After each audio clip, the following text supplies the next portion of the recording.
I'm a colonel's wife. Went around the block. We have to go. Just so you know. And was hit. Will the Senate please come to order? Yeah, she's not off. Lost her life. Because even though it has a big sign, do not.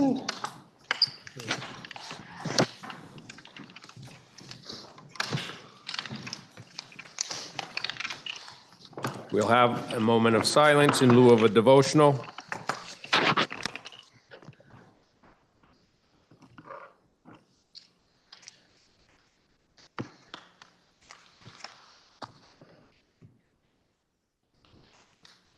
Thank you. Will you please join me in the Pledge of Allegiance? I pledge allegiance To the flag of the United States of America and to the republic for which it stands, one nation, under God, indivisible, with liberty and justice for all. Are there any announcements?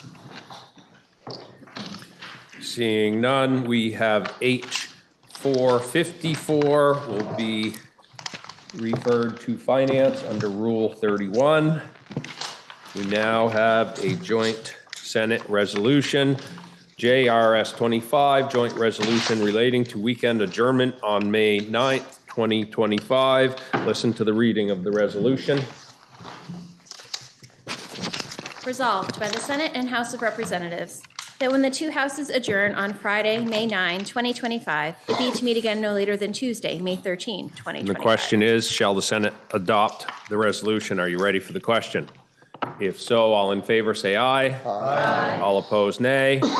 The ayes have it, and we've adopted JRS 25. Orders of the day. We have on the calendar for action SR 14, introduced on May 1st of 2025. It was referred to the Committee on Agriculture, which reports it has considered the resolution and recommends that it ought to be adopted. Listen to the second reading of the resolution.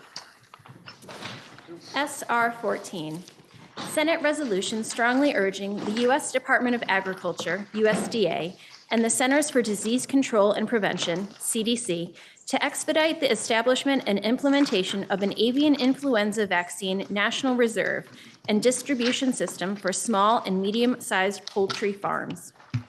Recognize the senator from Essex, Senator Ingalls, for the report of the Committee on Agriculture.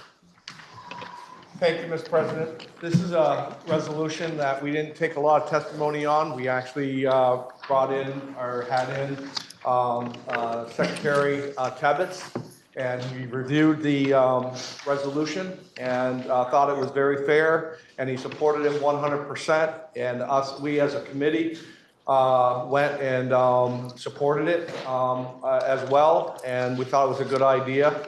It actually directs everyone to look at the problems and what the avian bird flu could cause with the state of Vermont, and we wholeheartedly supported it as a committee, and we would ask the body to do so as well. Thank you, Mr. President. The question is, shall the resolution be read a third time? Senator from Addison. Thank you, Mr. President. I just want to express my gratitude to the Agriculture Committee for taking this up and doing this so quickly. I represent the Addison district that includes many poultry farmers, including 3 very large by Vermont standards poultry farms. Many of you probably eat Stonewood turkey for Thanksgiving, for example.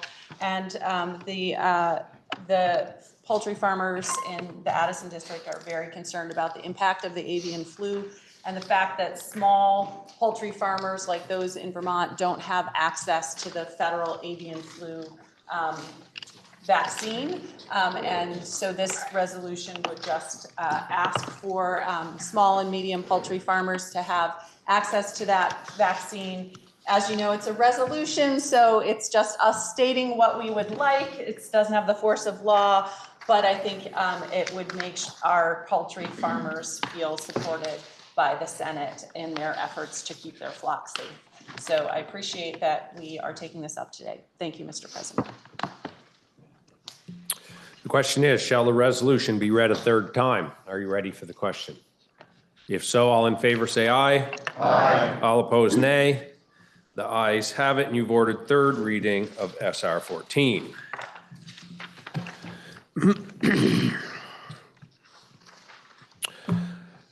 S36 was passed by the House with proposal of amendment. The question is, shall the Senate concur in the House proposal of amendment? Senator from Chittenden. Thank you, Mr. President.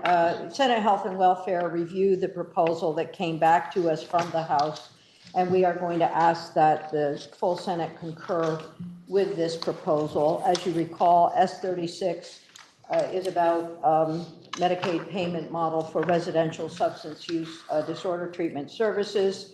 And the House concurred with 1 through 5 of our sections, with one exception, and that is in section 4, changing the name of public inebriates to that of persons who are incapacitated, which is modernizing the language. Then the House added section 6 and section 7, and these are sections first that relate to the persons who are incapacitated and how to move forward to include the Department of Corrections again within within the program to help folks who are temporarily incapacitated. The initial focus will be on Chittenden County, where the highest population of folks exists with incapacity, and also the least resources to cover them. Then, as part of that, you may or may not recall, the Department of Corrections had a very good program pre-COVID for helping those who are incapacitated, and this will look at how to take that next step and add DOC come back in with their program. Then section 7 is really reports, 2 different sets of reports, one on training for attorneys who are involved in the Human Services Board proceedings to ensure that appellants have due process. These are folks who have difficulty in accessing lawyers ordinarily and also may not be able to speak for themselves. So this adds some language to help in different types of appeals and identify what those appeals are so we understand what's needed at the board. And then a section on communications so that we all understand the role of the board in appeals and increase awareness and understanding about the board's work. And that is really it, Mr. President. So your Committee on Health and Welfare supports this, and we ask that the Senate vote to accept the proposal as it came back to us from the House. Thank you, Mr. President. The question is, shall the Senate concur in the House proposal of amendment? Are you ready for the question? If so, all in favor say aye. Aye. All opposed, nay. No. The ayes appear to have it. The ayes do have it. And the Senate has concurred with the House proposal of amendment on S36.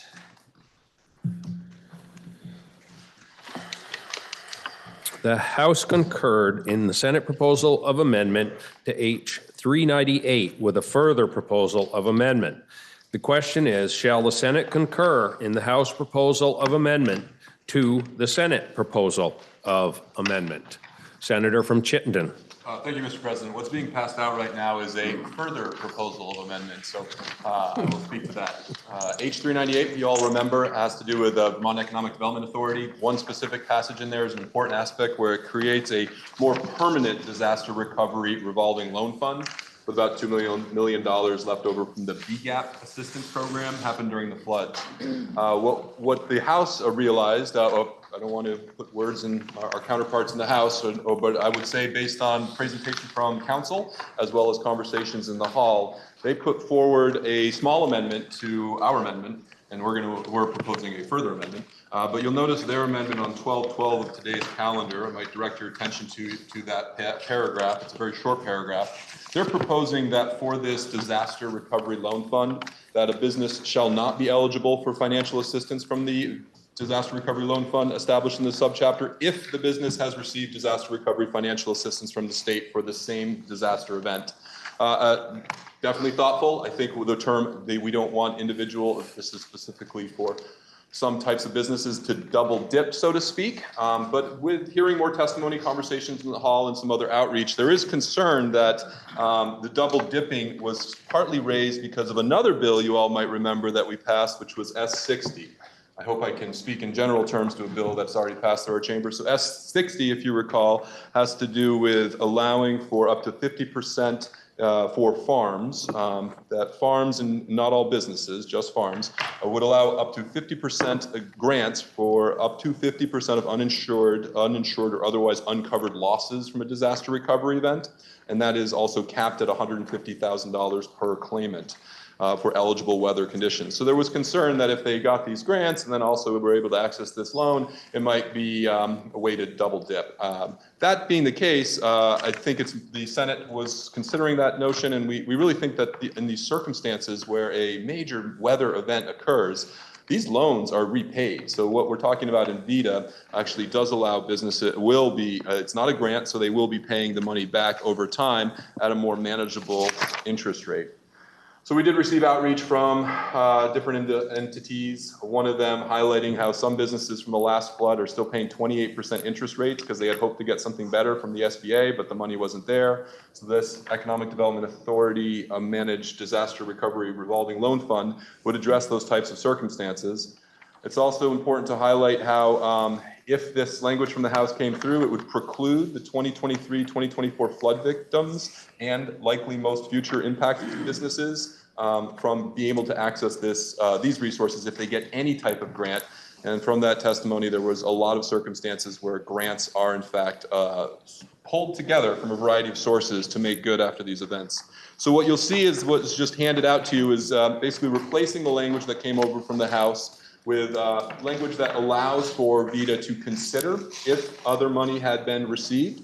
So alternative to precluding or stopping a business or farm or entity from getting access to this revolving loan fund, the alternative further proposal of amendment you'll read in the handout says that in determining whether to issue financial assistance from the Vermont Disaster Recovery Loan Fund established in the subchapter, the authority shall consider whether a business has received disaster recovery financial assistance from the state for the same disaster event, but still allowing for those major events, organizations, including farms with the S60 contemplated language, to receive a grant from the state and then still be able to access one of the loans from this disaster recovery loan fund. I feel like I haven't had enough coffee yet this morning, Mr. President, so I hope that was clear.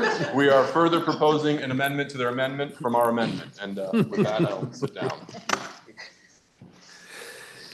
Senator from Chittenden has moved that the Senate concur in the House proposal of amendment to the Senate proposal of amendment with a further proposal of amendment.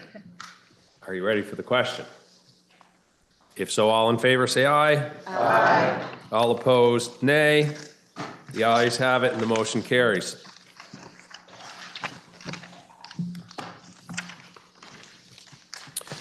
We now have H98 for third reading. Are there any amendments prior to third reading? Listen to the third reading of the bill. H98, an act relating to confirmatory adoptions. The question is, shall the bill pass in concurrence with proposal of amendment? Are you ready for the question? If so, all in favor say aye. Aye. All opposed, nay. Ayes have it, and we have passed in concurrence with proposal of amendment. There's no amendment on this one, okay. We now have H494. Are there any amendments to be offered prior to third reading? Listen to the third reading. H494, an act relating to capital construction and state bonding. The question is, shall the bill pass in concurrence? Are you ready for the question? If so, all in favor say aye. Aye. All opposed, nay. The ayes have it, and we have passed in concurrence H494. We have on the calendar for action H491. Oh, excuse me. Senator from Chittenden. I'm sorry, I wanted to make a motion with regard to the capital construction. I would move that we message our actions to the House forthwith. Senator from Chittenden Central has moved that the Rules be suspended. rules be suspended and the Senate message its actions on H 494 to the House forthwith. Are you ready for the question? If so, all in favor, say aye. Aye. All opposed, nay. The ayes have it, and the motion carries. We now have on the calendar for action H 491. Introduced on March 25th, 2025, it was referred to the Committee on Finance, which reports it has considered the bill and recommends that it ought to pass in concurrence. Listen to the second reading of the bill. H 491, an act relating to setting the homestead property tax yields and the non-homestead property tax rate. I recognize the senator from Caledonia, Senator Beck, for the report of the Committee on Finance. Thank you, Mr. President. Just as a little background before I get into these two sections, I'll just remind all the senators that all of the monies in the education fund totaling $2.4 billion are appropriated in the big bill. So this is not an appropriations bill. We are simply raising the money here so that we can pay that $2.4 billion. It's a two-section bill. In section 1, it sets the property dollar equivalent yield and the income dollar equivalent yield. Those are set at $8,596 and $12,172 respectively. That will ensure that the average homestead property taxpayer in Vermont will see a 1.1% increase over FY25. And I emphasize the word average. Your districts will either be at 1.1% or greater or less, depending on what that local spending decision is. But across the state, it will be a 1.1% increase over FY25. Section 1 also sets the non-homestead property tax rate at $1.70.3. All non-homestead properties across the state will pay that rate regardless of which district they live in. And that increase is also 1.1% over FY25. In section 2, this is a little bit of cleanup language. As I think all the senators know, we made a change last year to CLA as far as how the adjustment was calculated that gets applied to the local education tax rate. And this is just some cleanup language, a part of statute that the change was not made in, and section 2 makes that change. Again, just cleanup language. This act should take effect on July 1st of 2025 so that our town clerks can send out property tax bills to all of our constituents. The vote in committee was 6-1-0. We heard from JFO, and we would urge the Senate to concur in this work that was sent to us by the House. Thank you, Mr. President. The question is, shall the bill be read a third time? Are you ready for the question? If so, all in favor say aye. Aye. All opposed, nay. Nay. The ayes appear to have it. The ayes do have it. And you have ordered third reading of H 491. We are passing over S 50, so that completes the orders of the day. Are there any announcements? Senator from Chittenden. Thank you, Mr. President. Pending announcements, I would move that the Senate stand in adjournment until 1 p.m. Wednesday, May 7th. Are there any announcements? Senator from Chittenden. Mr. President, colleagues, today I rise to speak on a point of personal privilege with urgency and alarm for our communities, our young people, and our future. The Trump administration is moving forward with proposals to slash or eliminate 2 lifelines that Vermonters depend on: FEMA, the Federal Emergency Management Agency, and AmeriCorps, the national service program that brings young people and dedicated workers into our schools, clinics, town offices, nonprofits, and disaster zones. These are not abstract federal programs. FEMA and AmeriCorps are woven into the very fabric of how we survive crises. rebuild after disaster, and strengthen our communities. Let me walk you through what this would mean in dollars and jobs and in the spirit of service that makes Vermont who we are. First, FEMA. When the rains fall, when the rivers rise, when the storms come through and rip up our roads and flood our downtowns, FEMA is there. Not because they appear with a checkbook, though we've certainly wished for that, but because Vermont has long been in partnership with the federal government to invest in disaster mitigation, recovery, and resilience. We've seen this firsthand. After Tropical Storm Irene in 2011, after the catastrophic floods of the last 2 summers, and after countless storms that may not have made national headlines, but devastated local communities. FEMA dollars have rebuilt washed out bridges in Washington County, reinforced floodplain protections in Brattleboro, and provided emergency aid to families and municipalities that would otherwise face financial ruin. Without FEMA, the full burden of those costs would fall on Vermont taxpayers, on small towns with limited budgets, on farmers trying to get crops back in the ground, and on homeowners who are already stretched thin. It reminds us who we are as Americans when we see the federal government and surrounding states send help when disaster strikes. And let's be clear about what FEMA cuts mean in numbers. FEMA's mitigation programs return $6 for every dollar invested. Eliminating FEMA support would not just leave Vermont exposed to disaster, it would cost us many times more in long-term recovery. Next, AmeriCorps. AmeriCorps is sometimes called the Domestic Peace Corps. And here in Vermont, it's the backbone of our civic infrastructure. We are a state of service through and through. Every year, nearly 300 AmeriCorps members serve in Vermont, working with nonprofits, schools, health centers, and state agencies. These are young people tutoring students in after-school programs, building affordable housing, running substance use prevention programs, staffing recovery centers, and helping communities navigate after disasters. AmeriCorps members don't just give their time, they build their futures. The program provides living stipends, education awards, job training, and a pipeline into Vermont's workforce. And they stay. Roughly 1 in 3 AmeriCorps alumni remain in the communities where they served. But what happens if the Trump administration succeeds in eliminating AmeriCorps? It's not just a number on a federal budget spreadsheet. It's real people and real services disappearing from our towns. So why is the Trump administration targeting these programs? Why cut FEMA when disasters are growing more frequent and more severe? Why cut AmeriCorps when we face a workforce shortage and a frayed social safety net? The answer is ideology, a small-minded, anti-public investment agenda that refuses to recognize the power of shared responsibility and national service. But here's the thing, Vermont knows better. We know that neighbors help neighbors, that we are stronger together, that no town, no farmer, no homeowner should face disaster alone, and that when young people stand up to serve, we should support them, not pull the rug out from under them. Eliminating FEMA and AmeriCorps would be a direct attack on Vermont's economy, Vermont's resilience, and Vermont's spirit. It would force local taxpayers to bear impossible costs and send a cruel message to young people who want to serve their communities. And for what? To say we have no collective role in disaster relief, no role in national service, and no role in helping communities recover and thrive? We must reject that vision.